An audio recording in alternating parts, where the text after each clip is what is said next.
بسم اللہ الرحمن الرحیم۔ السلام علیکم ورحمۃ اللہ وبرکاتہ۔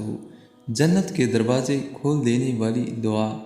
اگر آپ چاہتے ہیں کہ ہمارے لیے جنت کے دروازے کھل جائیں تو یہ دعا ضرور پڑھ لیا کریں۔ رسول اللہ صلی اللہ علیہ وآلہ وسلم نے ارشاد فرمایا کہ جو شخص وضو کرے اور وضو اچھی طرح کرے، یعنی سنتوں اور آداب کی پوری رعایت کرے، اور پھر یہ دعا پڑھے: اشہد ان لا الہ الا اللہ وحدہ لا شریک لہ واشہد ان محمدا عبدہ ورسولہ، اس کے لیے جنت کے 8 دروازے کھل جاتے ہیں۔